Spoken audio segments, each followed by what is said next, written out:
Kare kare pasi pasati parohwa nenyundo, mhuka dzesango dzaitaurirana sezvatinoita isu nhasi. Zvino rimwe zuva nzou natsuro vakati vachifamba musango vakasangana nezinhanga ziguru rakakura kuita mutumba. Tsuro akabva afunga mugariro wakanga aita nanzou kuti nzou ari kumushungurudza zvizhinji.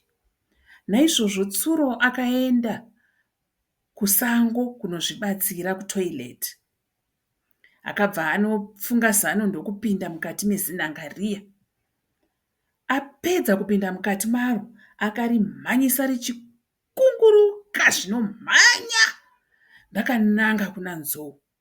Rakasvika rikanorova nzou zvine simba. Nzou akanzwa kurwadziwa. Akachema zvakashamisa mhuka dzese dzesango.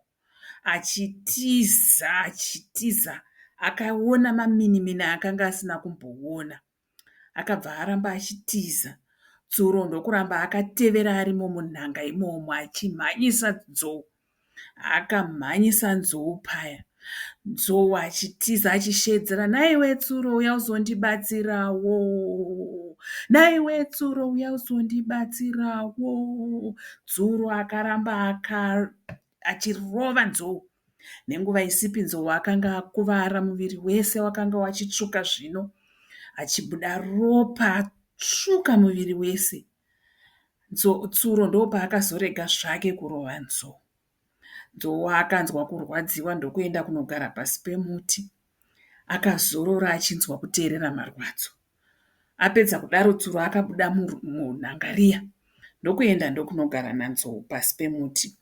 Vakazorora zvavo kwechinguva chidiki. Nzou ndokuchitanga maitiro ake. Zvikanzi, "Iwe Tsuro, enda unonditorera mvura. Kana wabva ikoko, ndoda kuti uzononditorera zvekudya. Ndaona huchi pamuti uyu." Tsuro ndokuti kuna nzou, "Nzou, ini ndakaneta." Nzou ndokutanga kuti, "Tsuro, usakangama kuti ini ndinotuma iwewe, ende iwe haufaniri kuramba." Ndokutanga kuti, "Mutumwa, mutumwa, haarambe, mutumwa, mutumwa, haarambe, mutumwa, mutumwa, haarambe." Izvi zvakarwadza Tsuro. Tsuro ndokuti kuna nzou, "Nhai Nzou, ini nditoriwo nerwiyo rwangu rwandoda kumbokuimbira."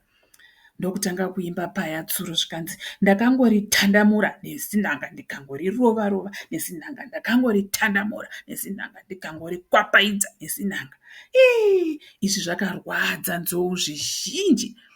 Ndokutsvamuka achida kubata Tsuro. Tsuro ndokuti, "Chitsuka ndibereke." Akatiza, asi Nzou akanga akuda kumubata. Zvino Tsuro ndokufunga zano ndokutsvamuka ndokukaramata pamusoro paNzou. Nzou akashaya kuti oita sei. Tsuro haana kumira kuimba, akati, "Ndakangorirova-rova nezinhanga ndikangorikwandamutsa nezinhanga. Ndakangorikwandamutsa nezinhanga ndikangorirova-rova." Nzou akanzwa kurwadza akaramba achimhanya achifunga kuti aizogona kubata Tsuro, asi haana kukwanisa kumubata nokuti akanga ari pamusoro pake. Sekuziva kwedu zinzou rakakura harigoni kuita zvizhinji zvinogona kuitwa nedzimwe mhuka kana nevanhu.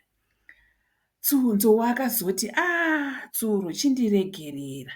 Ndiwe wahwina, ndiwe watora chimuti wandikurira hako. Patinodzidza kuti ngatigare nevamwe vedu zvakanaka. Dzimwe mhuka dzese dzesango dzakadzidza izvozvo, kuti tinogara zvakanaka nevamwe."